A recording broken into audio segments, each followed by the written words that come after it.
As per report KKR management source থেকে একটা বিশাল বড় রিপোর্ট আসছে, আপডেট আসছে যে কেকেআর হয়তো শ্রেয়াস আয়ারকে তাদের নেক্সট যে চ্যাম্পিয়ন ক্যাপ্টেন তাই কিন্তু রিলিজ করতে পারে, তাই কিন্তু রিটেন নাও করতে পারে। কারণ শ্রেয়াস আয়ারের কাছ থেকে যে আশাটা করেছিল কলকাতা নাইট রাইডার্স শাহরুখ খান, সেটা কিন্তু শ্রেয়াস আয়ার কিন্তু 100% দিতে পারছে না। আমরা দেখেছি যে এই দুলীপ ট্রফি বলে যে লিগটা হচ্ছে না, এই দুলীপ ট্রফিতে কিন্তু দুটো ম্যাচ খেলেছে, দুটো ম্যাচে কিন্তু ফ্লপ। আজ কিন্তু 0 রান করেছে, আর নেক্সট দিন 7-8 রান করেছে, পুরো ফ্লপ খেলেছে। তার কিন্তু ব্যাটে কিন্তু কোনো রান পাচ্ছে না, সেই কিন্তু প্রত্যেকবারই যে বাউন্স বল, সেই বাউন্স বল দুর্বল, সেই বাউন্স বলেই কিন্তু আউট হচ্ছে।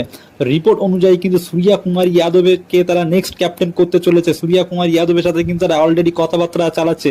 আর সূর্যা কুমার যাদবকে কিন্তু মুম্বাই ইন্ডিয়ান্স, আমি বারবার বলছি, মুম্বাই ইন্ডিয়ান্স কিন্তু রিলিজ করতে চলেছে, রিটার্ন করতে পারবে না। যদি মুম্বাই ইন্ডিয়ান্স রিটার্ন করতে চাইলেও কিন্তু সূর্যা কুমার যাদব কিন্তু কন্টিনিউ করবেন এমআই টিমে, কারণ সূর্যা কুমার যাদব ফ্র্যাঞ্চাইজ ক্যাপ্টেন হতে চায়। কেকেআর কিন্তু ক্যাপ্টেন হতে পারে সূর্যা কুমার